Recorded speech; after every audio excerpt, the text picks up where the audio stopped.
Hello, welcome to episode 4 of the Peak Pursuits podcast. If you're watching this, you might have noticed I'm in a different space to usual. That's because I'm back from university for a couple of weeks. In this episode, I talk with Antonio about his journey from what was once a childhood dream, growing up in Brazil, to now being able to ride and race motocross bikes in the UK. He has a lot of passion and excitement for the sport, and this episode is packed full of stories about how he's been able to turn that childhood dream into reality. I hope you enjoy listening. Antonio, welcome to the podcast.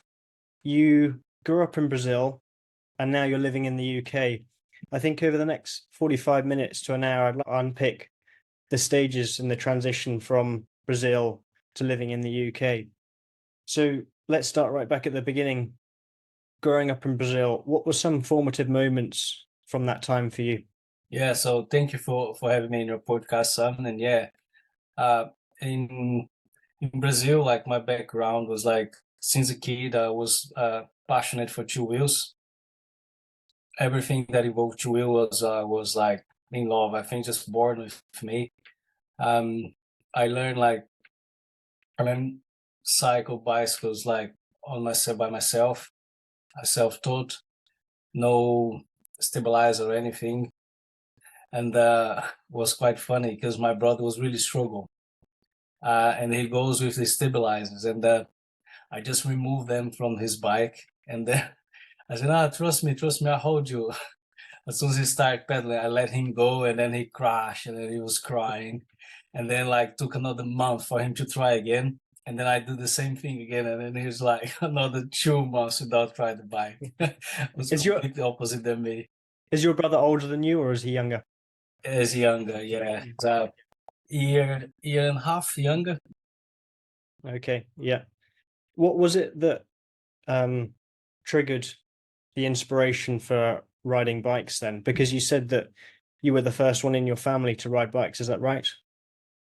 Yeah, so I don't know. It's just like I just been because I was such a young age. I was felt like the bikes just attract me. Everything like I seen bikes, I just go for them.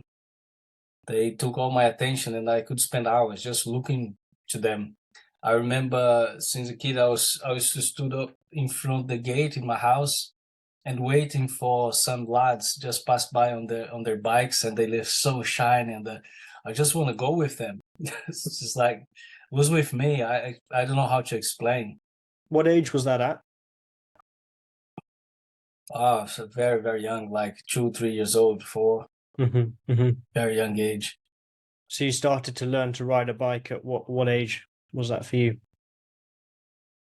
I believe 2, 3 years I was already riding a Young. bike. Yeah. Very young, yeah. So at what point did you decide that pedal bikes weren't enough? You wanted an engine, so you wanted to ride motocross bikes. Yeah, that was my dream. Because like my first adventure on the bicycles was like my local track. I literally bothered the head of my dad to buy a bicycle for me because I built one with like the money he gave me to go to school. I didn't I like I kind of not eat during the week to save that money, and with that money I bought like old BMX. I stripped the bike to the frame without knowing. I was like self-taught mechanic as well. And then But there wouldn't buy have been some paint. Sorry, there wouldn't have been YouTube around that time. So how did you teach yourself how to No dismantle and build a YouTube. bike up? Yeah, it's nothing. I was just like doing it. Like, and Trial then and I error. end up with a bunch of parts everywhere, like nuts and bolts everywhere. And then I asked the help of my dad. My dad's just laughing. So yeah, you disassemble now, you put it together. Like and then I managed to do it. I spend my day sometimes going to the local bike shops and asking people about things and learn on the hardest way, very hard way. Yeah, I've got an experience. When I was younger, it was a Trek hardtail I bought from the local bike shop, and I just thought one day I wanted to experiment with dismantling it myself, and yeah, took the stem off, and instantly the forks dropped out, bearings went everywhere. but I didn't have it in me to put it back together like you did. I had to take it to my bike shop and in bits and say, "I've got these bits. Yeah. Can you put it back together for me?" I managed to put back together. I don't know. I don't remember if it was safe enough, but works. uh, and the thing with the bikes is like, and then I have this bike being installed. Someone broke my house and installed everything. Installed this bike that took me like months to get to the point I was wondering to be. And then after a month, bothered my dad about want a bike, want a bike, want a bike. He gave me one on a Friday. On the Saturday, I went to the BMX race, local track, and race like straight away. That was my start on the bikes. How did you do Literally. in that race? Where did you come? Ah, man, I was all over the show. I was going for the jumps, so proper speed to the jumps, casing, like jumping with the front wheel just high up, like. But Yeah. I survived. I think I finished fourth, Okay. Yeah, yeah. So wait, fourth or third. that's not too bad for a first race. Did Yeah, that that was pretty good. I was impressed, and was quite good because I have a big crowd. My grandma was there. My grandma, my aunties, my mom, and it was like was a weekend. And the weekend we used to go to my grandma's house for lunch, the family together. So the family just end up everyone there first, and then we went for the lunch together. So having that result from your first race, did you then feel as though is that when the dream then came around that you wanted to race professionally at some point? Yeah, so I say no, I gotta stick with this, and it's just like fulfill what I was feeling inside. It's just like this is what I want to do. Mm. And actually, the guy that won that day, we end up being friends, and we end up riding together daily on daily basis. Yeah, Was he the and same the age good as you? thing, he was. I think he was like 2 years older. Yeah. So good to learn He was from two then. years old. Yeah. Yeah, he was like stronger. He have more power and everything because BMX a lot of power. So can you just And he clarify? Sorry, can you just clarify for people that don't know what that style or that discipline of BMXing is that you were racing? Because a lot of people think of BMX as in skate parks doing tricks, but it's different the discipline you were competing in at that time. Yeah, so the BMX is like you have the track is Olympic sport now these days. Mm. Basically, you line up with another 7 rides or 8 rides in the gate, and you have a gate. You have like the lights. So gate drop, everyone races together. So you have a track with jumps similar to a motocross track, but on the bicycle. And then you go over the jumps, racing all the competitors. The one get to the final line first is the one.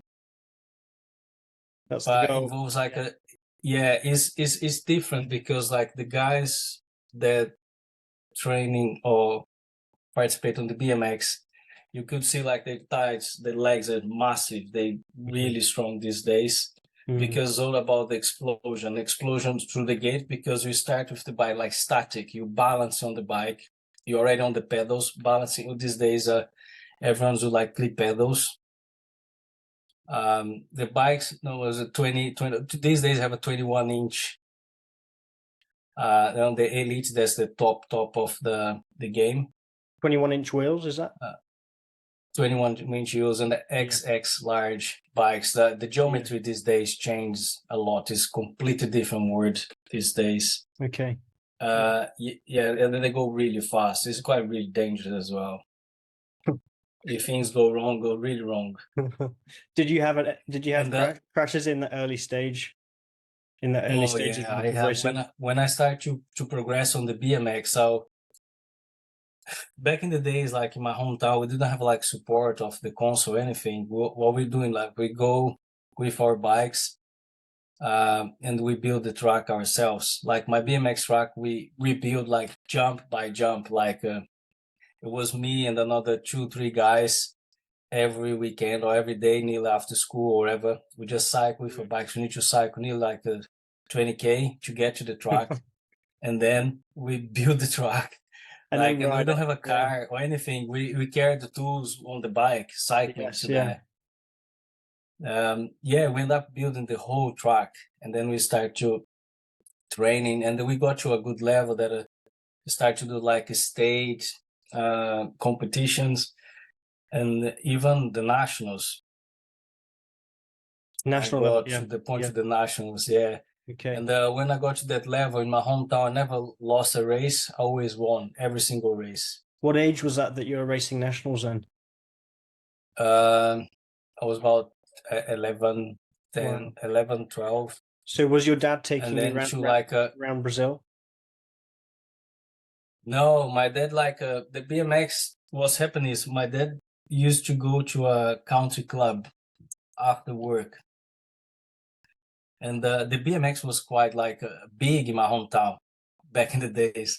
It was crazy, man. It was really crazy. The guys like you have like this plaza in front of a church. It's like it's a downhill terrain. There's all grass and less bench for people to sit down and chill out. The guys just built like a massive BMX rack in front of the church. And they have like a races. I remember I was a kid going there watching the race, and the man it was like a huge, like the gate was like a proper downhill steep, the Yeah. massive jumps are big doubles, like everyone's sending a lot of people get broken arms and things over there. And the people in the tower just going crazy. Well, how is that possible? Build a track like this in front of the church, in the Catholic church, people was going mad. Yeah, yeah. And then end up to destroy the track. So would you say it was the local riders riding tracks like that around you that you looked up to, you admired them? Yeah, I was looking over there of that. I said, man, I want to do that. I want to do that. And then this was all before I have my bike and everything. Was quite young. My dad used to finish work and go to the country club for to have a sauna and swim. But on the way to the country club, have a BMX track. And I found out I have a BMX track because I was passing by, so, and then my dad normally dropped me there. Such a young age, I was not even like 10 or 8 something.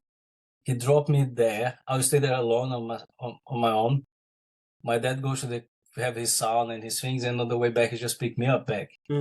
So he never will be like with me there, because never his thing. I think he never understood that, but he just dropped me there. You got on with it, and Go then he back. picked you up. Yeah, Pick me, yeah. That's Yeah. it. yeah. In pieces once you'd come off and broken all the bones in your body. Yeah, back then I was still in one piece because I was just like rolling the jumps. I was not even jump all of the jumps. The jump was big, man. It was proper BMX tracks. Like the guys in my hometown have a good level. Like there was good riders. Yeah, yeah. A lot of good riders. But when I got to this level, like we organized a lot of local race in my hometown. And I was winning everything. And then we discovered that we need to go to the nationals in that level. We need to like clip pedals. And then one of the thing a bit spicy. When we start to ride with clip pedals, BMX, man, is yeah. when you crash badly. And then my first, I went for a big race in like the capital of Brazil. Was like, the thing is, our track wasn't that competitive comparing with a national level, the ones like a state level. The track was much bigger, the jumps much bigger, and the guys already going to the gym. We have no idea about going to the gym to get stronger. And we got them, and the guys was monsters. The guys are so massive. The guys are like, wow, how can you compete against these guys? But yeah, I think one of the nights I got third. Okay. Yeah, I got good results, but and then when the crash starts, when you go to that level, pushing the limits, I start to jump over things in my hometown. Even the guys from the motocross sometimes stop to see, because there's some things in our own track not supposed to jump, and I say I'm gonna jump over it, roll over like a quad or things like that. Yeah. I did, and then the weekend after, someone bring a camera back in the days to videos. Man, it was something like this big. And then we go with the bikes with the the bag of the camera to the track to video that. And there was like a VHS, like on the VHS, the tapes was this big, if you remember. Okay, yeah. So And how could you watch that tape back though? Was it through a TV or? so you have like a specific like VHS that you put like it was like yeah, it's like a stereo thing. You put the video and connect to the TV and then you watch. Or even some of the cameras you could connect on the TV as well. It's an old thing, man. Old school Yeah, thing. yeah, yeah. It's Yeah. very high because it's like do you remember tapes when for the music before the CDs? Yes, yeah. Well, Dad So had some. I haven't actually used them myself, but yeah, I know what they are. yeah, works exactly the same the VHS, Mm, but on the TV with the okay. image Yeah, yeah, yeah. and Okay. a bigger and So, large scale. So that day we went to video when things started to went wrong. I have a massive crash. I have the jump have a kicker when I went flat out. So to make the speed to go the jump, I need to go on the right corner, crossing on top of the gate. I already clipped on, someone holding me, and then was just like full power flat to out. send the jump. Yeah. Mm-hmm. So when I went, the kicker kicked my back wheel. I just went over the bars. Yeah, yeah. So it was just like dust in the air, and I even see me. And then I thought I was all right. When I looked, this bone was here. I broke the collarbone. Yeah, yeah, yeah. Nasty. But you got it on camera. That's the main thing, right? Yeah, I got on camera. Yeah, Have you it was a still got that massive now? one. Have you still got the VHS? Oh man, I wish I have everything, but I lost all those VHS and Okay. things Yeah, because yeah, yeah, I have too many materials like on trials as well. There was videos we on the TV, national TV, and yeah. unfortunately I don't have them anymore. So then how did the transition between BMX and motocross come about? So yeah, the motocross was actually the dream, but was out of reach for me because since my first day at the BMX track, it's the same place that they had the motocross track, and that was wanna do it. Like Carnival in Brazil, instead go party. I go watch like we take like a bus travel to a town Mm-hmm. that they have like a local motocross track, and one of the guys like he was like he did he was like a really good rider back in the days from Brazil. Jorge Antonio Balbi. A If you look at a professional rider. Balbi professional rider, he did the he did the Supercross. Oh It yes. was amazing. And I used to go to this local race to watch him ride. And I remember one of the races just like get locked. He was dead last and he won the race. Mm.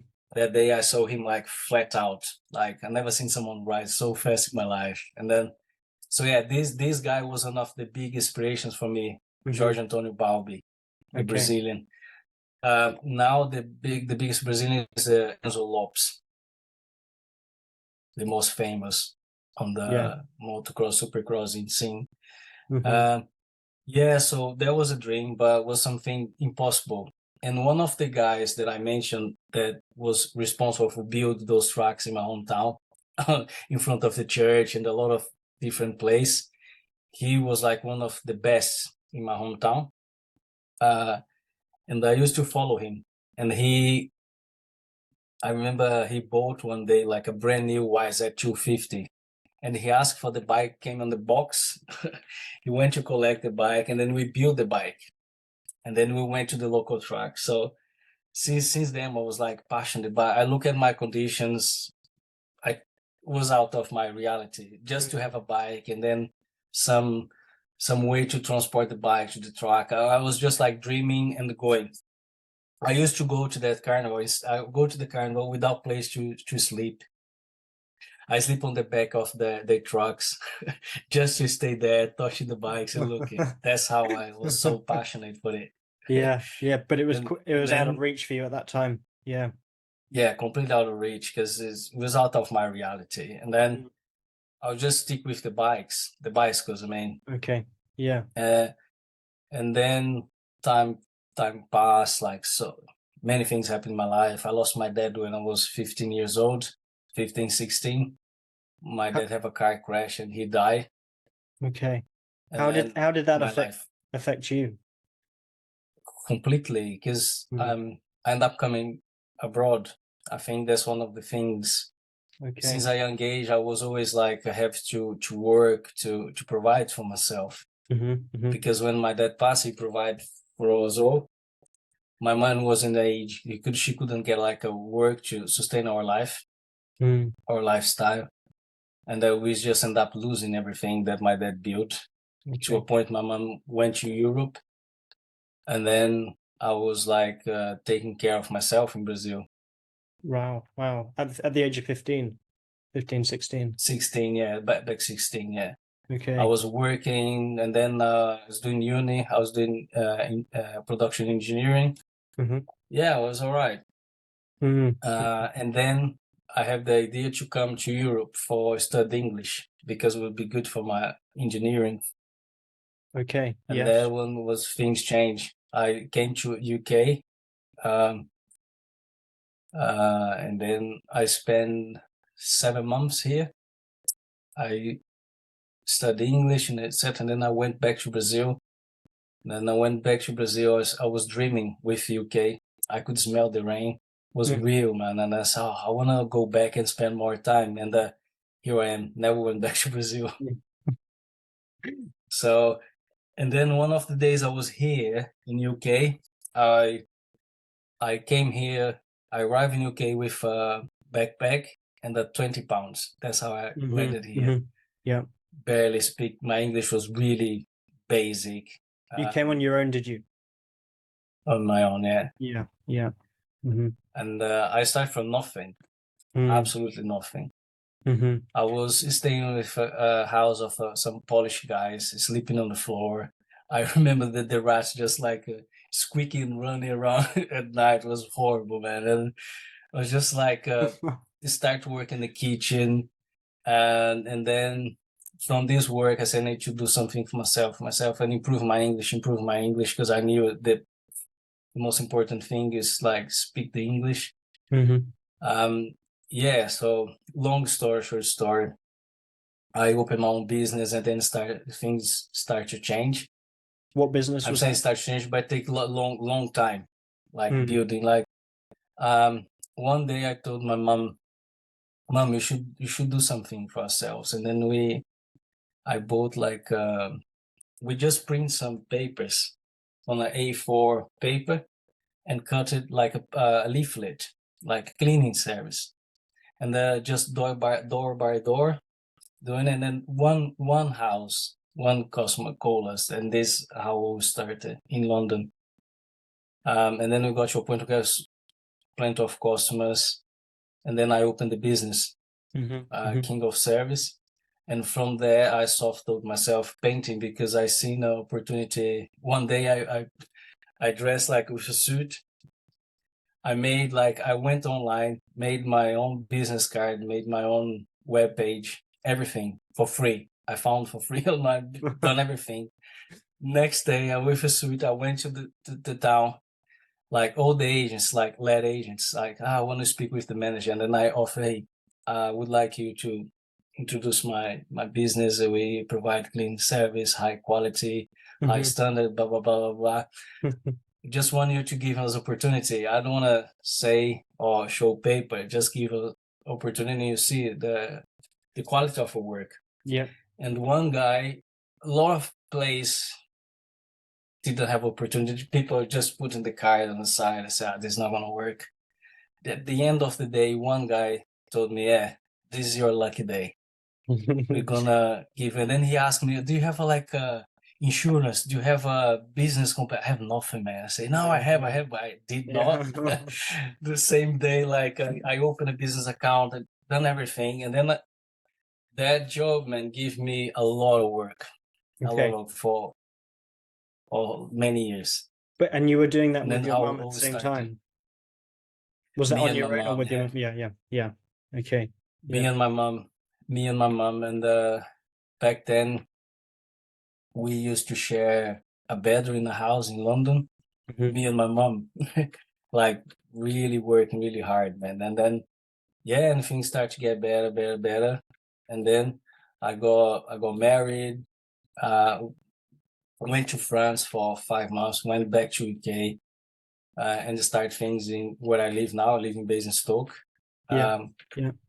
and then when was open the business, I start working and back in the kitchen again. My mom is still doing the cleans on her own in London. I Mhm. was trying to do something different, and then I opened the business. That's when I was open the business, But when you and then I opened bring my mom. the cleaning business originally, were you riding any bikes at that time, or was that completely out of your life? Yeah, so for 5 years I was doing nothing. I was literally Mm. going to the church and work, church Mhm. and work, church and work. Mm. That was my life. Yeah. Yeah. Nothing else. Yeah. Yeah. And but following when I had the chance, I was looking, follow my friends. Here was one Winnie on the top, and yeah. And then I went back to trials.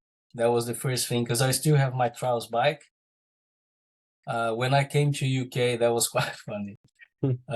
I have these guys that were doing a video in London, and then I say, man, in my mentality, I said, all these guys, that's my opportunity to have like a sponsorship and change my life.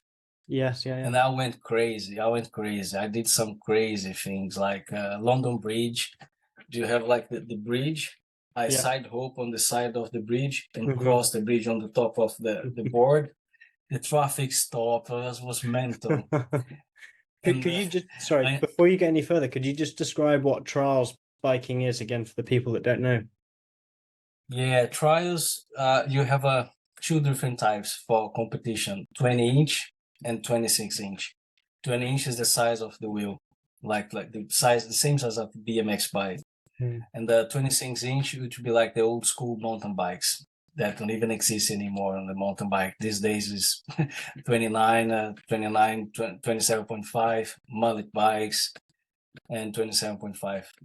So, but for trials word, this is the bikes, 20-inch and 26-inch. That's the modality. And it's basically on the trials, you have a bike that's similar to a mountain bike, have like a small gear on the front, normally a free wheel on the front, Mhm. and a fixed cog on the rear. So, and the handlebar is similar to a downhill bike, and a long stand, like high stand, like Mhm. 45 degrees stand. Mhm. Mhm. So the goal is you go over like obstacles. On a competition, you normally have like the UCI World Cups. You have like 5 sections, and there is 2 laps in each section. So 10 times you go. Each section you have like 2 minutes to go over. So as soon as you cross the line, Time starts. the observer starts the time. Mhm. And on the UCI, you can't touch pedal, you can't touch anything. You can put your foot or feet on the floor. Do you get points So if you just basically, put your foot down? yeah. So during one section, for example, you need to jump on the top of a log. From that log, jump to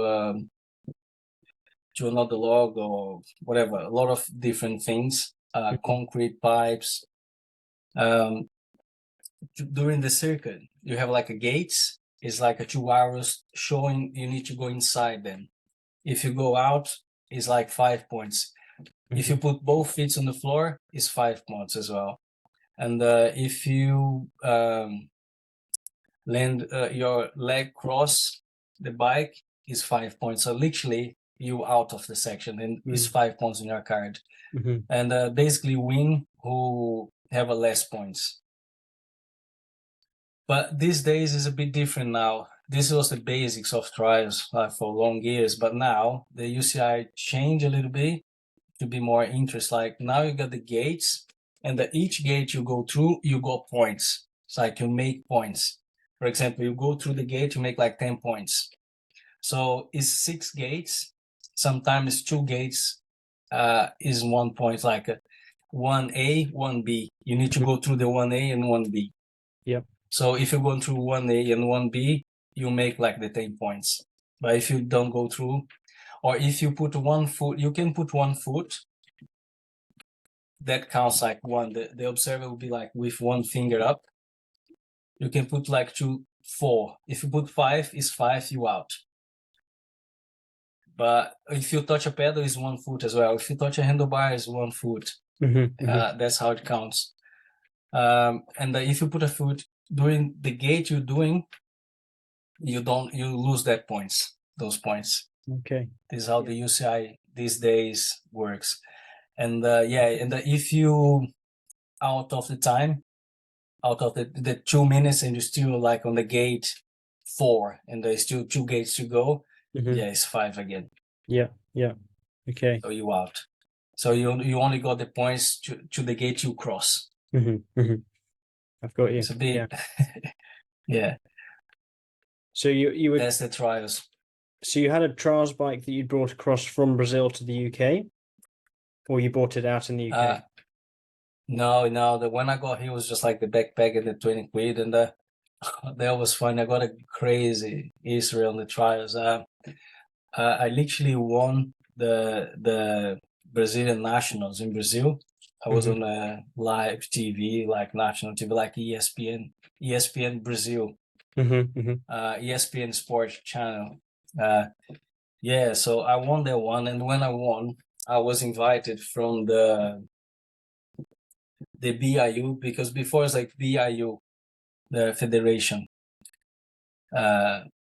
like international trials, and now is UCI. It's 2 different types. On the BIU, you could like touch the bash plate of the bike. You could use your pedal, that not count points. On the UCI, you can't. It's literally with the tires. And I was invited to represent Brazil on the World Champion. Yeah, fantastic. And I have no money, man, to come. And I didn't speak any other language. And the first round was in La Alberca in Spain, 80 kilometers from Salamanca. And the second one was La Tour de Sky, south of France.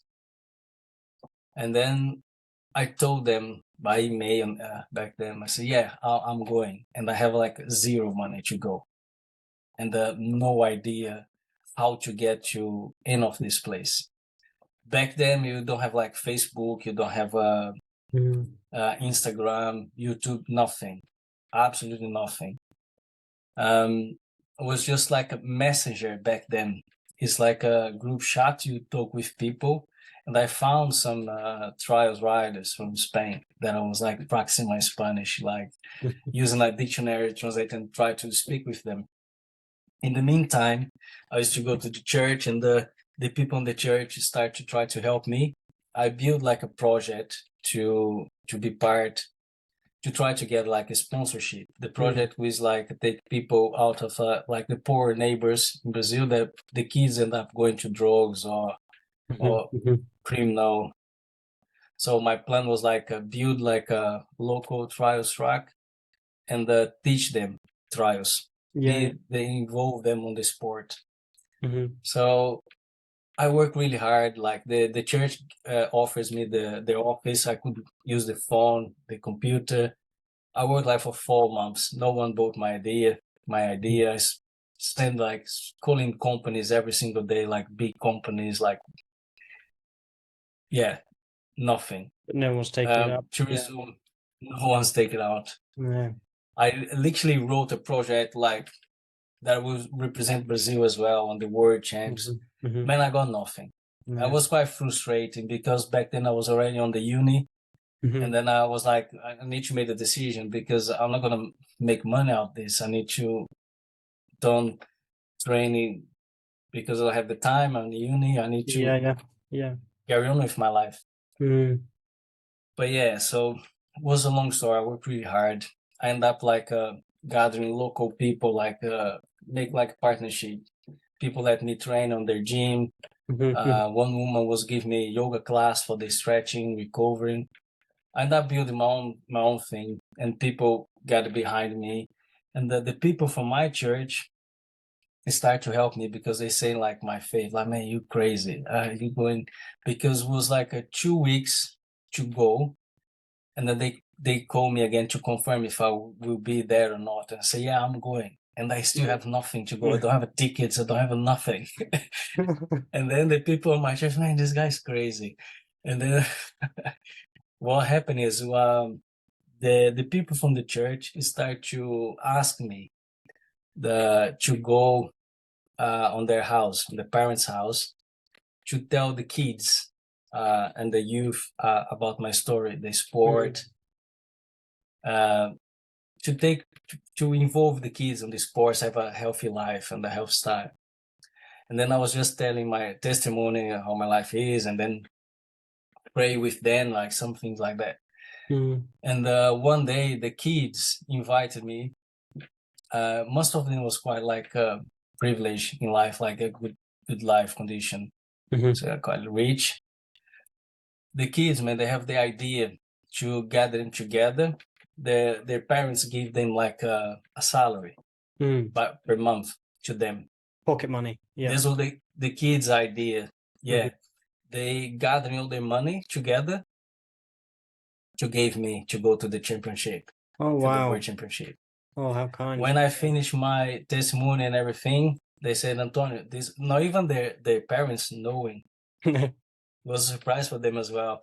And then they came with this envelope and gave to me. Man, they break me. I was crying. Then after this, another guy have a business, give me another 500. The end of the day, I got like a 2,000 Brazilian reais that converting in euros was like 800 euros. Yep. Was not enough money. Not enough still. No, because just like a hotel, like the first round to the second was like a month away, and the one in Spain, one in France was like a big money. And then the people of the church say, man, you're still going with 800 euros. If you have the tickets, you're still going. I say, man, you guys, like, you praise about faith, you praise about the Lord, but you don't have faith. You need to leave the faith. I got faith. Yeah, where there's a will, there's a way. Yeah. Yeah, if God provide me 800 euros, with these 800 euros, I'm going, because we're going to multiply. And then, man, I never seen a guy like you. Do you know what? The church will give you the tickets. They bought my tickets 1 week to go, man. Oh, fantastic. And then I remember I went to a guy asking for a sleeping bag. I said, man, I sleep on the sleeping bag, but I don't care, I'm going. Put my bike on a card box. I didn't have a proper brakes to go. My brake was like a V brakes. I didn't even have hydraulic brakes or anything. Yeah. My bike was not even proper frame or anything, but man, in São Paulo, I have a friend that lent me his hydraulic brakes, put my bike in a box, card box, boom, Spain. And then in Spain was crazy. Like, oh man, since I arrived was like God's wills. Things was happening and helping me. Like I met two girls that was like flamenco dancers. Like I arrived in Barajas, in Madrid. Those girls was helping me since 3 a.m. to 5 a.m. 5 a.m. they put me on the metro, guide me, pay my metro, and then they find some old couples like they was traveling. Look after him. And then these people was looking after me. They going to Salamanca as well. They take me with them, pay like breakfast to me, and took me to Salamanca with them. And then from Salamanca, I have like a widow woman that offers me to stay in her house. I stay in her flat. Yeah. She took me next day. I need to take you to the local shop. Have a guy. I think you do the same thing you do on your bike. Mate, long story, short story. Got there, the guy was trials rider. And he knows the people was organizing the World Championship. So I got the way to go to the World Championship. Wow, that worked out well. Everything was working well. So I got to the World Championship. And back in the days, the big guy was like Otpi. Otp was like the legend of trials. Like his dad was the one that like created sport in the world, and he traveled around the world. I saw trials, man. It's not like these days. We look like for very rare magazines. We're waiting for months to see like a magazine, to see photos about it, and then you try to copy what we see on the photos. To have like a videos was like really really rare, and again like VHS. The guys that have not even want to lend you anything because they were too lost. Yeah. So And the how end did you? of the first round, my Sorry, sorry. Carry on. In the first round, my back was really bad. I have like massive crash because the back was not holding, and was really hard. And it was a world championship. The level was so high, but I did quite good. I was really strong. They was impressed with my bunny hopes. I could go really high. At the end of the first round, Danny Comas back in the days was the world champion. Came to me and offered me a beer. And then cheers with me, Brazilian. I'm so impressed with you, da da da. And then talk with me, and then he introduced me to Watchpeak, that the guy I was looking in the magazines and everything. Yeah. And then introduced me to the vice world champion as well, Benito Ross, all big names till these days. Got to meet And your heroes. Cesar Canas, Cesar Canas was like 12 times world champion. I know all of them. And I wasn't believe. I was living the dream. And then Otpiece told me, "Hey, you going to France?" I said, man, and I was trying to find like someone that give me a lift or something. I have no idea like the distance, Spain, France. So I was like, I was trying to find something. The first night I slept on a sleep bag in front of Benito Rose tent on the camping. Next day, Otpiece said, "Hey, come to my hotel, and you have a breakfast with me." I said, all right. I went there for the breakfast. Was his mom as well, that Dani Comas, Cesar Canas. And then he said, Brazilian, you know what? I like you. I'm going to take you with me to Barcelona. And he took me, man. I went to Barcelona with his mom. He took my bike. And then I went to the factory. Monty was the bikes, was like the big bikes, like the best bike for trials, like the dream bike. And he was the owner of the factory. So I went to his house, his mom's house, and then his mom's house, the house he grew up. He put like a videos, he jumping from the roof to the swimming pool, and was on his mom's house. And I was there. I was like, man, I'm here. I can't believe it. I was like, wow. And then then he picked me up in the morning, took me to the Monty factory, and he said, "Hey, I have a lot of meetings all day long. If you need to call your family, just do whatever you want." And then go inside. I went inside, seen all the parts and everything, and then go to the mechanic inside because I got a surprise for you. I got it there. He built me 2 Monty bikes. I was living my dream. 2, Wow. and they say like in France, you will ride for Monty. I'll take you to France. Yeah. And then it was like there was a sponsorship, was it? Yeah. Yeah. He gave me all the things there, yeah. He offered me to stay in Spain as well. And if I could stay there working at Monty. But man, I was doing like studying, and then I was like immigrant there. I didn't have a visa, so I don't want to stay here like this. But yeah, so I couldn't believe. So he took me to France. I went to France with them, with the world champion and the 12-time world champion. All the guys, like, yeah. All the pros. I did beat better in France, but still like to compete with them, you need to live here and be doing more of those competitions and the training. And but I was like at the back of the Monty factory, they have like a trials track. I was there riding all day long, training. And one day, Och just took the phone. Hey, Danny was the world champion. I want you to pick up Antonio tomorrow and go train with him. It was like that. The world champion will pick me up to go train with him on the mountain. Man, it was like, and then all this happened. I went back to Barcelona with them. I stayed in his house. I was literally, this is like spoiled. I was he told to me he was building his house on a mountain, beautiful house. He took me there. He got like all these frames on the walls, photos of him all around the world doing trial shows and everything. And then he looked at me and said, "Hey, Brazilian, I don't know, but I really like you. And you know what? You are the first guest in my house." What an honor. I say, wow, that's yeah. insane. Going Yeah, from and then, not quite raising enough money to get there to all of these opportunities that were opened up to you when you were there. It's incredible. Yeah.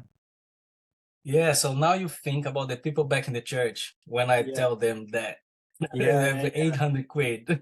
Yeah. And then I went back for our 2 months. Just the bikes was like, back in the days, was like 3,000.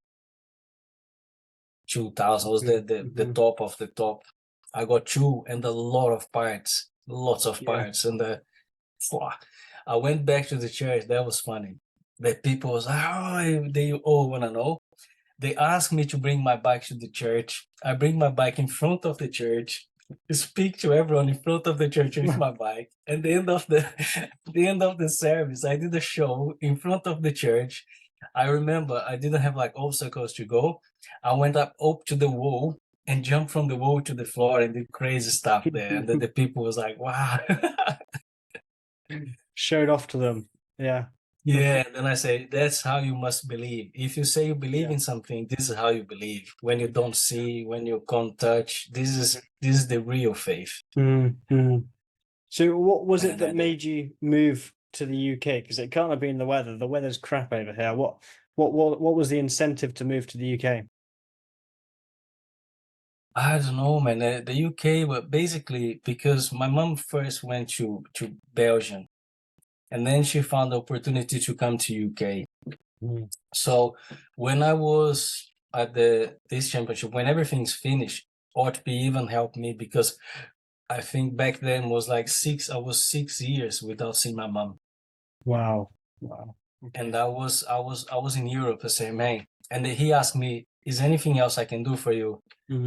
I say, oh, I don't wanna ask anything else because you make me fulfill my dream, but I have my mom. I'm not seeing her for 6 years and I'm not far.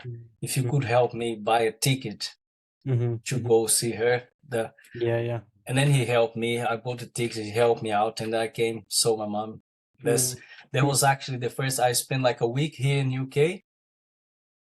Then I went back, and then I went back for study and see my mom again. I stayed like for 7 months, and then I went back.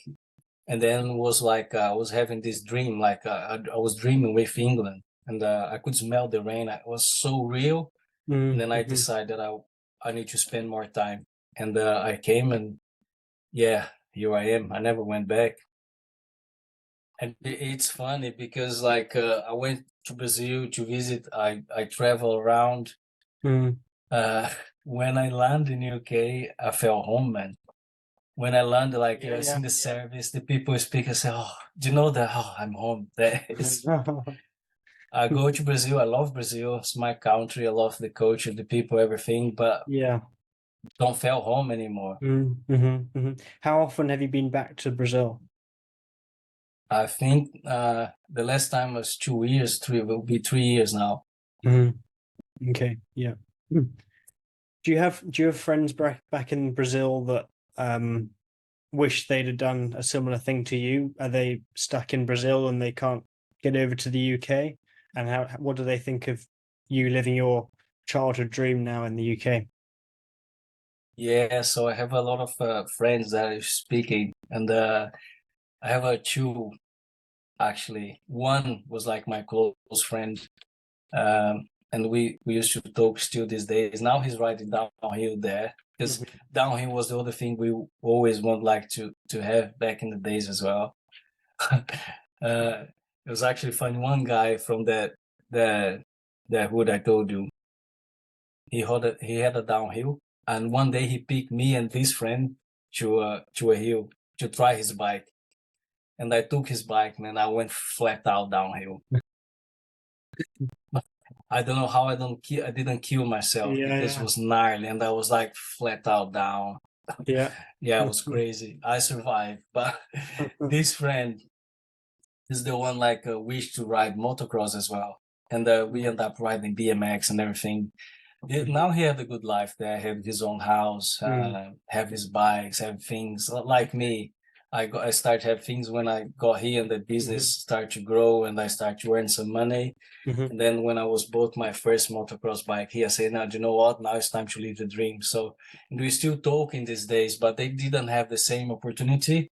No. In Brazil, a lot of people, my hometown is quite like, for UK it's massive, but for Brazilian scale is small, but it's like 300,000 people Hmm. these days, I Okay. think. Yeah, yeah, yeah, big. Yeah, for Brazil it's really small, but for Yeah, here it's it's big. huge. Yeah, yeah, yeah, yeah. Yeah, so my hometown's a lot of rich people, like they they produce like coffee. There's like Hmm. big coffee export for all around the world. So a lot of really rich people. And then you have these small families. They go family to family to family. These people never leave my hometown because they live like a kings there. They can like Yeah, do yeah, whatever they want. yeah, yeah. And the people don't have the same opportunity, don't come from a background family. They need to fight for themselves, or study really hard, or go away. Hmm. Hmm. Mm. It's not the way. So all these friends, they don't live in my hometown anymore. They live like in capitals that they study, they develop themselves and then move out. But the other thing as well is more common in my hometown. People in Brazil, people go to USA, to US, to Okay. America. Yeah, yeah. So, So yeah, so did you ever have the idea of going to America, or were you set on the UK from the beginning? yeah, that was actually my plan. America. Mhm. I took Okay. all the papers. Uh, I started to sign them to get my visa, Mm. and I don't know. It's just like left the papers there and then didn't carry on. And then I end up coming to Europe. That's something never passed in my mind, and that Mm. it's crazy. That wasn't my plan, but it just happened. Yeah, yeah. So then you're in the UK, you got married, you'd started up your own business. Is that when you started riding motocross bikes? Yeah, that's a Yeah, great story, man. yeah. I always like 36 years old.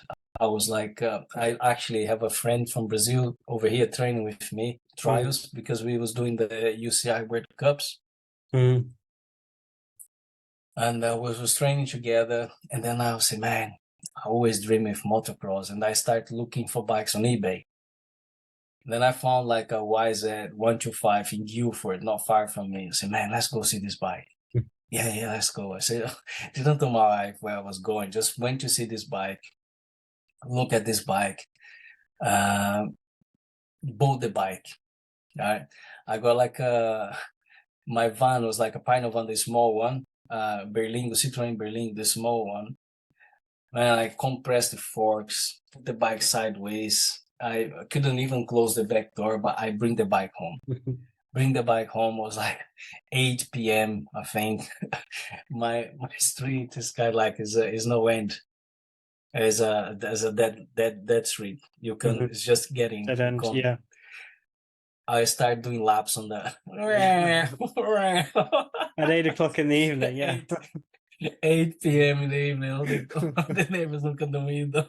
And then my wife, what the fuck is going on here? On the window, I said, it's like, she Yeah. want to kill me. Caught What is caught this red-handed. bike? You see, Yeah. yes, this bike. And it's like, I bought this bike. It's my dream. What a dream. You didn't tell me anything about bike. I think she stayed over a week without even look at me. Like, Yeah. very furious with You're in the me. doghouse. Yeah. Yeah. And then I went to the local shop, bought everything the cheapest possible, the cheapest boots, the cheapest goggles. The goggles were like 20 quid. Mm. Shifty boots, 100 and something quid, the cheapest helmet, everything. And then I was looking at Google where to go to ride. Yeah. And then I seen like Ashdown, seen tracks. I tried to win Ashdown. was locked, and then I met a guy there that took me to this by lane, and then have me doing the first ever in my life riding a motocross bike on this bypass lane, like without changing, they get the bike screaming. I got the video to this day.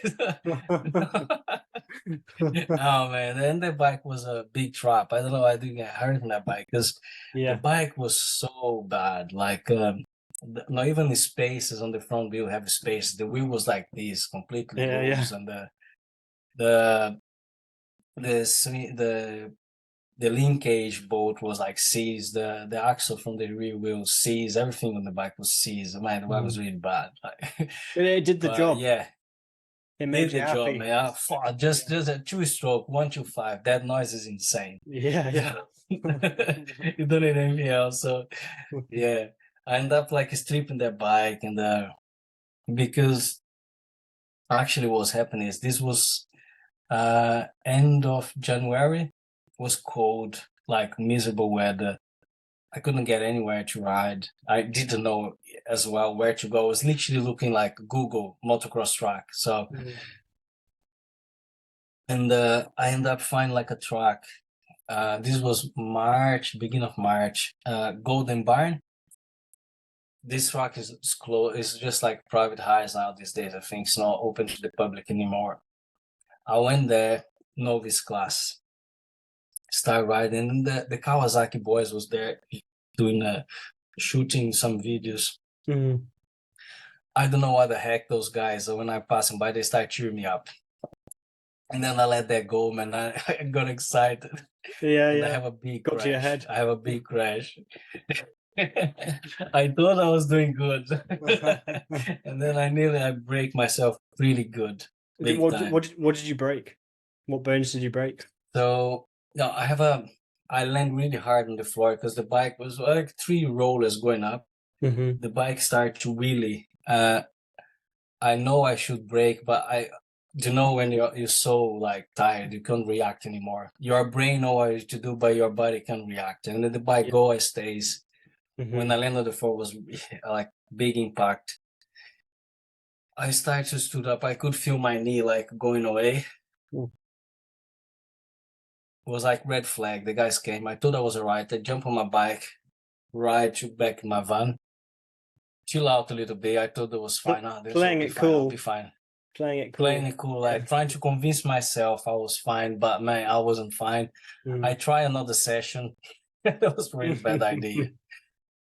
Struggle. I put things back in the van. When I got home, my knee was like massive, big. I couldn't move, and then I started to do some private physio for 2 months, and then I have this A1 for trials competition in Denmark. That's how I'll go. It was 2 weeks, 2 months doing physio without riding, nothing. I went for the competition in Denmark. It's like a UCI level. Like these competitions, like you get points for the ranking on the UCI World Cups. So I went there. I seen everyone ride. I said, "Man, I want to ride." I end up riding. I asked them, like, because normally compete on elite. I asked them to do one below, just drop your points, category, just for me to participate. I end up winning. I won there, like first place. And then we went out. Was your knee still injured at that time? Yeah, I was. Yeah, so because on the elite, the logs were like 2 meters high, like big drops, like big impact. I said, "Nah, I'll go 1 category below, should be fine." And I was avoiding but I ended up like doing, because the level was quite high. So yeah, I managed to ride, won the thing, and then we went night out to celebrate, like everyone, like top riders in the world, going night out, crazy. Everyone was going crazy. And then I started dancing on the club. My knee went off, man, big time. I met my friends like take me out of the club on the laps. I couldn't sleep all night long. Hospital in the morning. Back to UK, MRI scan. Finally, they did an MRI scan. Took like A's on the NHS, etc. MRI scan. I have like I torn ACL, completely tear ACL, So was that from the meniscus original crash, or was that from dancing on the from the dance floor? original crash. Yeah. Okay. From the original crash, yeah. And we all these things, of course, damage even more my meniscus. I ended up losing 70% of my meniscus. Couldn't repair anything. It was just like clean up, a full ACL reconstruction, a big bruise on the bone.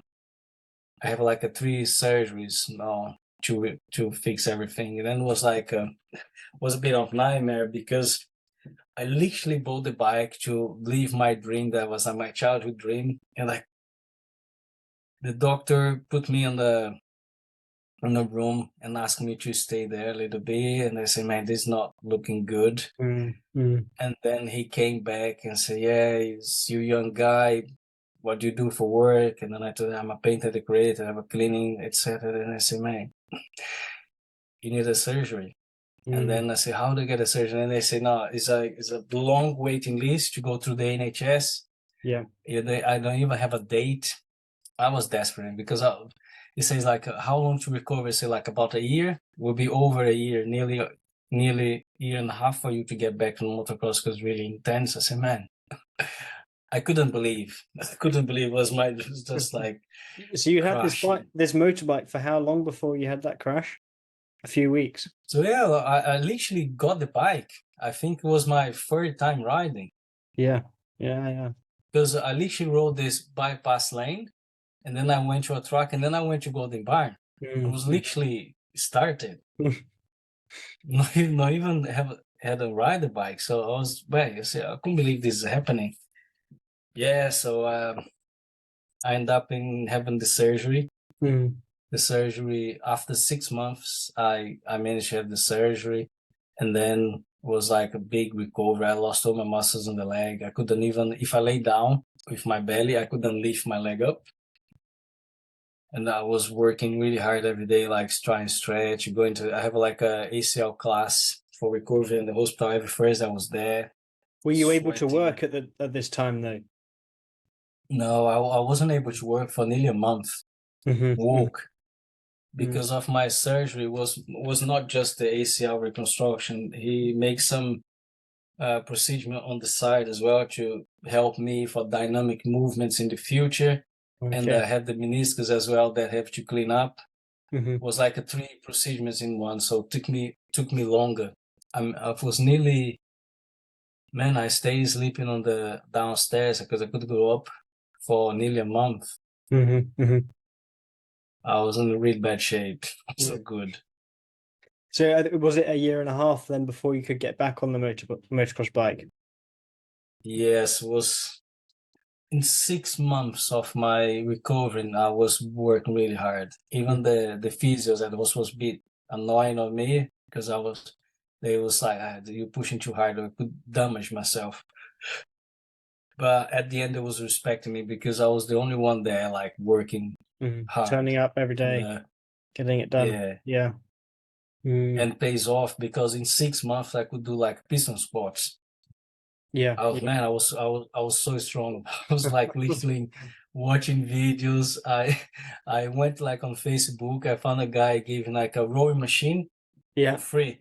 I went there, get that rowing machine, put in my garage. I like putting videos, visualize myself riding. I was going crazy on that rowing machine. Just like, man, I want to go back. And then that time was quite good because mentally, I think that the hardest thing when an athlete or someone, I'm like a amateur level, not even amateur. I was just starting the motocross, but I have a background on the sports, and the hardest thing during the injury is the mental game. Yes. Yeah. That's the hardest thing. When you're stuck inside, not being able to do what you're used to doing. Yeah, just dreaming about it. Yeah, because an athlete, normally you're very active, you know. Yeah. Daily basis, you're running, you're doing your exercise, and then you go do your sports. You're always doing something, you're stretching, and then you're not being able to do any of those things. You just feel you're not yourself anymore. You feel lost. Yeah, trapped in a cage. Yeah, know the feeling. And then when I injure like knee that take like the doctor say like it's over a year, man, it's really hard. Mm-hmm. Mm. And then you look to your leg, you don't have muscles anymore. You don't have the motion of movement. You say, man, I thought I'd not even be able to have the full motion of movements in my leg again. But step by step, working. You built back up day by day. Mm-hmm. Yeah. Mm-hmm. Mm. So around 6 months, my physio came to me and said, Antonio, you're doing really good. I know you ride your bicycle. I think you could start like slowly, not big jumps, like something small, but start going your bicycle. I said, okay. That was like December. And then when the mountain bike starts, I went to the bike shop and I bought myself a Cube, 29-inch, hardtail. I paid 600 quid. And then I went, where could I go ride this bike? I went to Windhill, man, first time. Recovered from the knee like 6 months in winter. Yeah. In winter, like December. Cold, oh, wet, miserable, my man. I went straight, I done the blue, and then went straight to the red and send all the jumps on the red, the doubles and everything. Like when I went like an open helmet with like open mountain bike helmet, my 20 pounds, 100% motocross go, clothes all over the show, and that Cube, man, like that bike, like orange. The bike was orange, very. I remember going down. The photographer that he know me till these days, accordingly. He was there, and then I could hear them. Who the fuck is that guy going down his bike? And I fell in love for mountain bike because on the mountain bike I could like, it's kind of like I got the BMX, you got the trials, the balance when there's technical and control. Yeah. And the jumps and the speed. The speed is you loved something it. Speed is speed, man. When you go fast in something, do jumps, like when you hit a first jump on the motocross, man, is something special. I think the first jump I hit and then you go really high. So you got in there and say, I got this sensation. That feeling, that sinking feeling. Yeah. It's crazy. The adrenaline like rush now, is good. Yeah. And these days you hit like just like fourth gear pin is good. It's something you can't stay without anymore. So then you rode mountain bikes for a bit and got back on the motocross bike, or did you have a crash that put you back in hospital? So those days I was riding the mountain bike. That's the other thing. I was riding the mountain bike with a knee brace because after I done my knee, I bought a knee brace, and I was going on the mountain bike with knee brace. Horrible.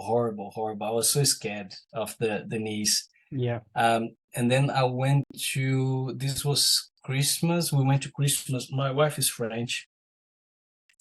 And then we went to France for the New Year's Eve, Christmas and New Year's Eve.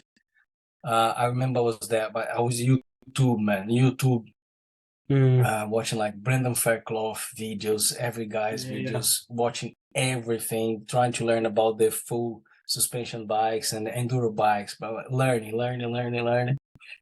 Went to, and then seeing the price, said, man, this bike is bloody expensive. It's like a motocross bike. Yeah, they are. Yeah. You say, back then I was like the beginning of the, wasn't good, like financially, was all right, but not to be able to buy those bikes, have a motocross bike, all these things. But yeah, I went to France, and as you know, man, Christmas, family, some get boring. I was there bored, so I wanted something different. I said, you know what, I'm gonna go visit some bike shop, and then I start to Google. I think I went to seven or eight bike shops, and every single one was quite boring because over there is north of France.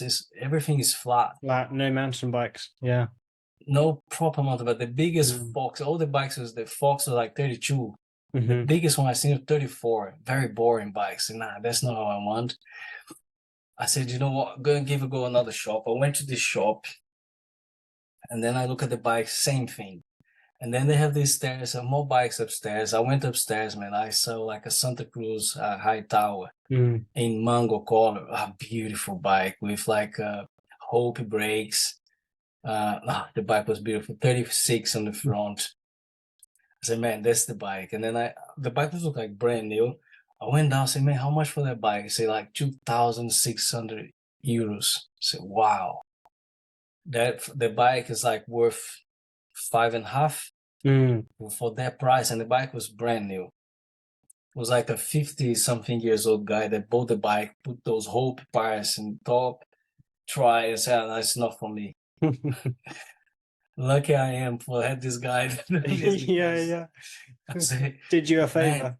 Man, yeah, did me a favor. I say, man, if I don't buy this bike, I'm not gonna have another opportunity to buy a bike this caliber for that amount of money. I went back home and I spoke with my wife briefly, and I said, no, I really want that bike. I really want that bike. I really want that bike. Call my bank, say, no, I need an offer or something. They give me an offer on the credit card, like for 0%. Like, so if in 1 year, you transfer the money, they charge like a little percentage to transfer the money to your account. In 1 year, you don't pay like a percentage to pay back the money. So, man, this is it. I got the money. Went next I'm getting day. it. Yeah. Got the bike. Got the bike and say, now how am I gonna bring the bike back? Back then, man, I have like do you know the Yaris? The car, Toyota Yaris. Yes, yeah. I got the Toyota Yaris, the Versa one, like the Toyota Yaris Versus. It's not a big car, and I was with my kids on the car, a lot of things. And I have this 29-inch bike. And then my wife, no, now you're gonna have to leave the bike here, and maybe next weekend you come back to collect the bike. I say, hey, you stay with me, but this bike going with me. it's a no deal. Non-negotiable. Yeah. Tomorrow in the UK, I'm riding this bike. I'm not gonna wait to ride this bike. Man, I got this bike. I put the bike apart, take wheels, everything. I got photos of all my kids, my wife, everything, and those wheels. I see the wheels in the middle of the car, on the front, the back, Jam between them, the frame. I got photos. Look, it was crazy, man. Smiling to here, but my bike came with me. And then I went road gate. Oh, it was yes, good. Yeah. And that was your first taste of riding in the UK. Yes, on the full suspension. On a proper bike, and that bike was so much fun because I think it was 150 travel in front, 135 on the rear. Yeah, but rolls fast, man. Such a nice bike. Have you still got it now? No, I sold that bike because what happened is all this happened, and then we have COVID. When COVID came, I was literally, the doctor said, now you ready to get back to your sport for motocross. I said, yes. The same week, lockdown. Oh man, I couldn't believe like all that. I was nearly already 2 years because of the waiting time for the surgery and everything, and then I couldn't ride, not because health wise, because something else. And then I was at home, and then it was really hard for me because back then it was just like the cleaning business. And nearly 100% of my customers call off because I couldn't go to their house. Yeah. And then I start to sell everything. I end up selling. I sold my Trials bike. I sold all the parts I have at home. Man, I have to sell everything. I sold everything. Okay. Yeah. The only thing I kept was my motocross bike. The rest, I sold everything. Right. Yeah. Oh, Was a devastating. bit painful. Yeah. Yeah. Have you managed to get any of it back now? Buy it back off people? Have you tracked it down? So yeah, I would like to have that bike back. I sold for a French guy. It was Okay. really nice. I ended up making money on that bike. Yeah. That was good. Yeah. I That's sold for useful. During COVID. yeah. Yeah. Yeah. Yeah, I think I made like 800 quid, I think. Yeah. Well, bikes around that time, they went up in value because they had production line issues um, in the bike industry, and everyone was wanting to get out on their bikes, right? So bike prices went up in the secondhand market. Yeah. Was crazy, man. It was crazy. Yeah. It was so easy to sell everything. I sold bike parts. Everything was selling. Like, was Mm, easy. Sell mhm, everything. The garage was empty. It was quite sad. mhm. It was That's depressing. sad. I Yeah. couldn't see my Yeah. bikes there. After years of But collecting it yeah, all up, and then it's suddenly leaving you. yeah. Yeah. Yeah.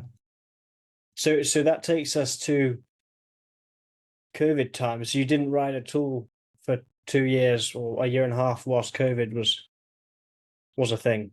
Is that No. right? Yeah, I Yeah. was I was waiting. I was Mhm. waiting, and then what I end up doing it is like as I mentioned, my 125 was really bad. Mm.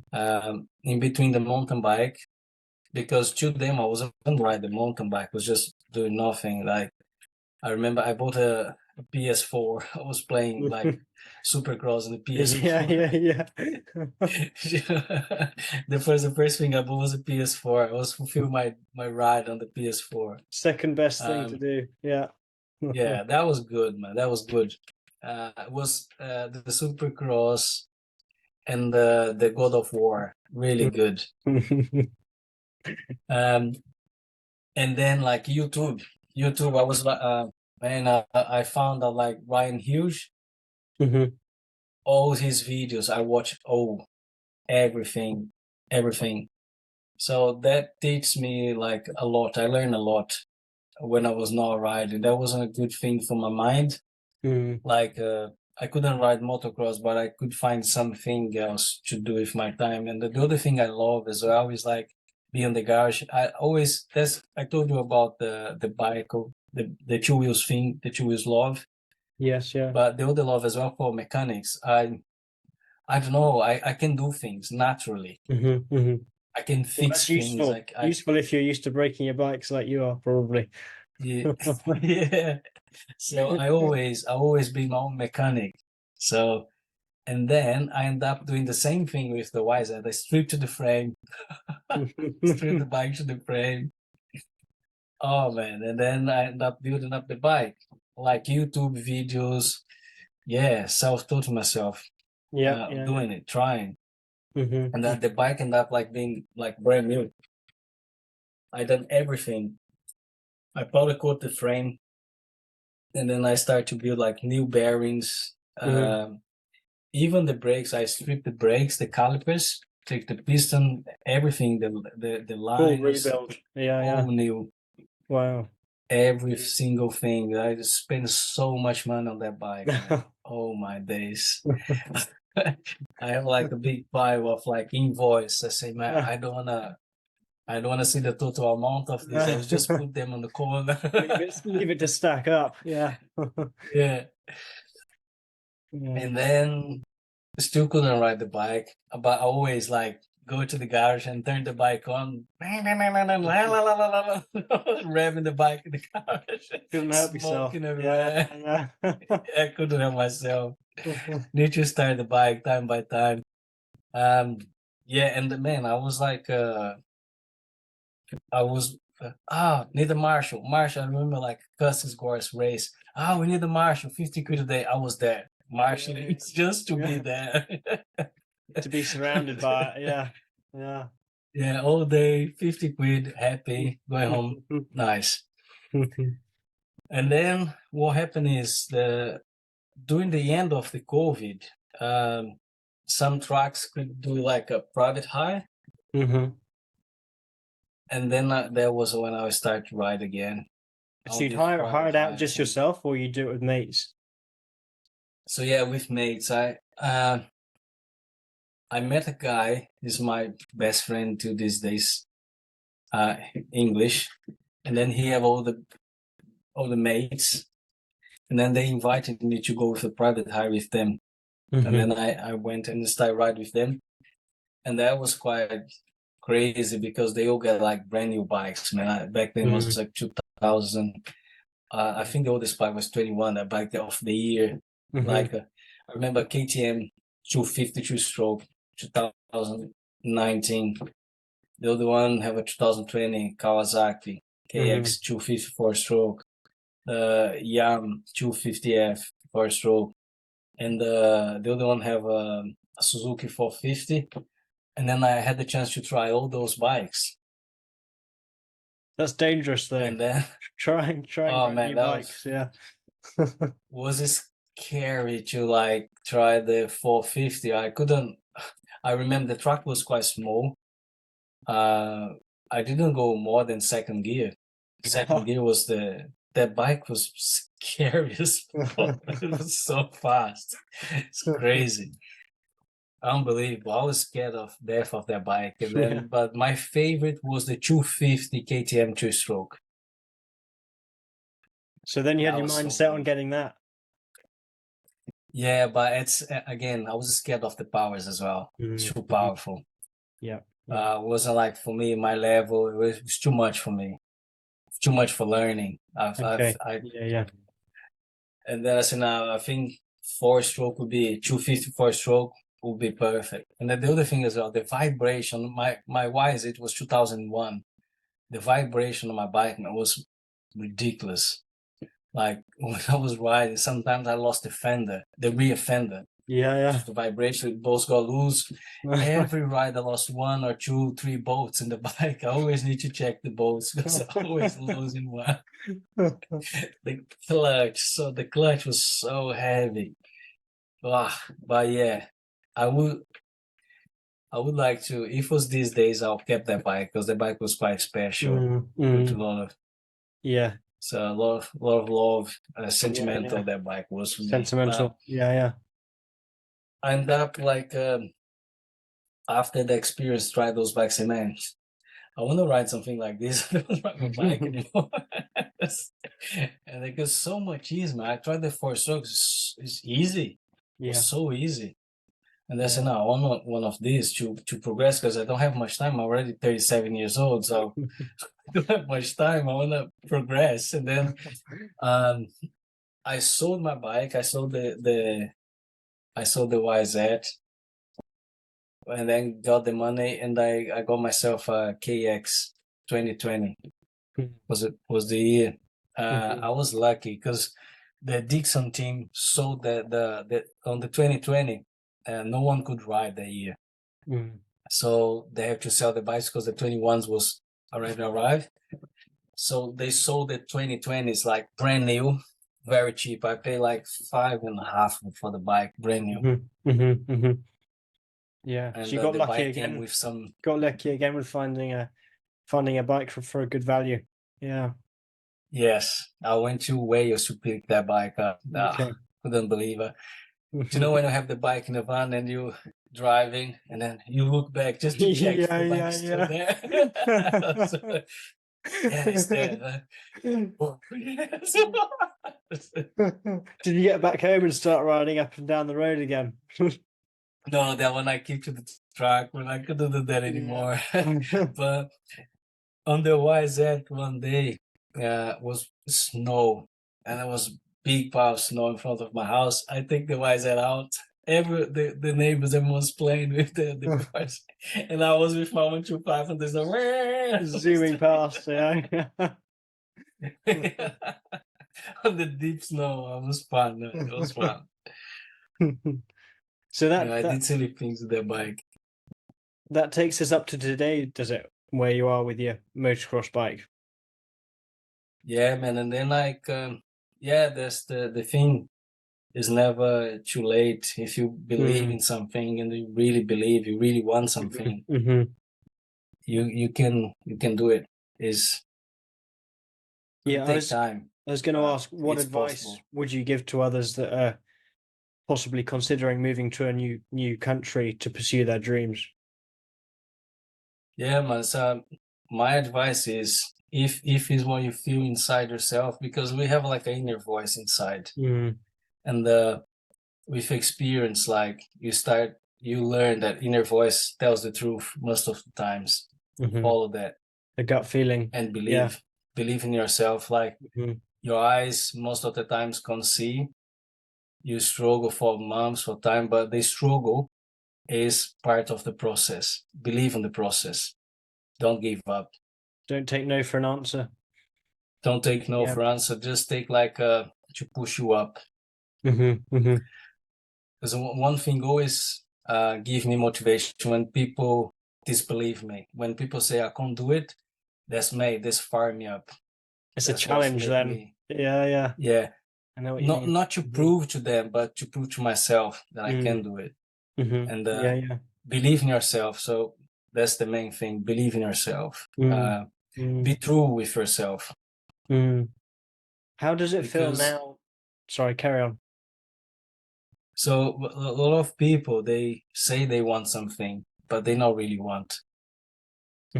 Because they don't go through the process. The process is painful, man. It's like no one sees what I come through. Like I didn't tell you how much struggle I was like when I went to that riding over here. I broke my foot. I didn't have a medical support. I stayed with broken foot, no money.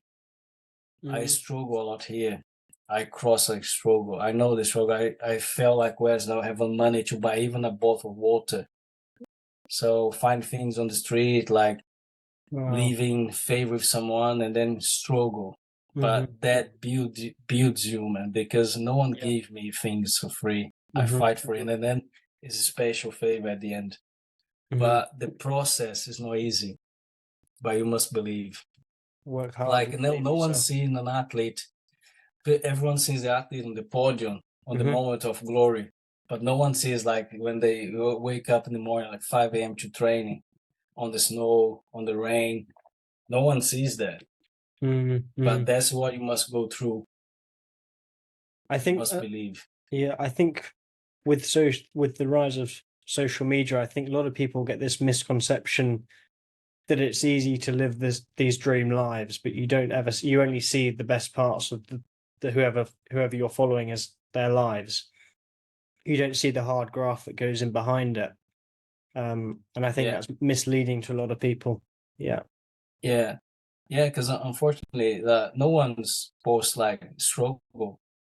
Everyone's posts like the best part. Yeah, because that's what people want to see. Photo.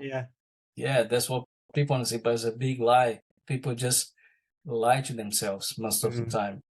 That's one of the biggest advice. Don't lie to yourself. Be faithful and truthful for yourself. Yeah, and be real. Be authentic. Yeah. Be yourself. I think there'll be a big push for that over the next few years with social media. People showing the struggles that they go through. I think that's what's needed anyway. I'm not sure if it will happen, but that's what's needed. Yeah. Where do you see your path going over the next couple of years? So for the motocross now, I'm doing this year I'm doing my last year. I participated of the Serbis Amateur Nationals. I couldn't get in. That was another funny story, but I managed to get in. But I wasn't. My class was junior open, but I couldn't get on the class. I managed myself in another class, and then every time they would for the wild cards, I managed the space. I did the whole year last year, but I couldn't count points for the championship because I wasn't signed on the class. I wasn't registered on the class. So this year will be my first year registered and doing the season. So that's my first plan. Keep riding, man. Keep riding, living the dream. Like my main thing is the motocross. I love the mountain bike, absolutely love as well, but it's the motocross. Goes first to you. Yeah. Fantastic. The mountain bike's more like winter time. I ride, and same time progress the business because my work is what provide me. I'm myself sponsor. I sponsor myself. Yeah. So work hard, play hard. Work hard, play harder. Yeah. Yeah. That's I've it. got one last question for you, Antonio. Who do you know that you recommend I spoke to next, and what would your reasoning be for that? I got a friend that calls Roger Vieira. He's Hmm. a professional downhill rider as well. Oh I yeah, yeah. recommended him. Does he race the World Cups? He raced the World Cups, yeah. Okay. Brazilian, living in UK as well. Uh, he's been supported by GT, Yes. Yeah. not Okay. but yeah, they help us GT. He's actually at the moment now recovering from a hand injury, Hmm. but he's focused, man. He is like he's in the game, An athlete. Yeah. running every day, like with a Yeah. hand injury, but Hmm. he's still exercising, still pushing, running every day, like believing and telling himself. Because the first round is now in May, I think Hmm. Fort Williams, isn't it?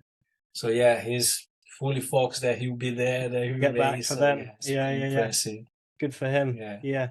Where can people find you on social media? What's your So tag? I'm on Instagram and Facebook as well. Yeah. So I think my Instagram is Chef Claret at so hang on.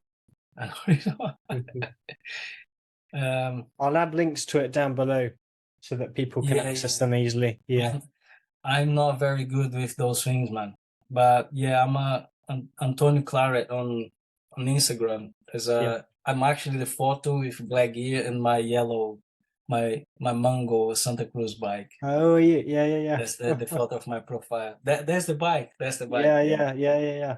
Fantastic. Brilliant. Well, thank you very much for doing this, Antonio.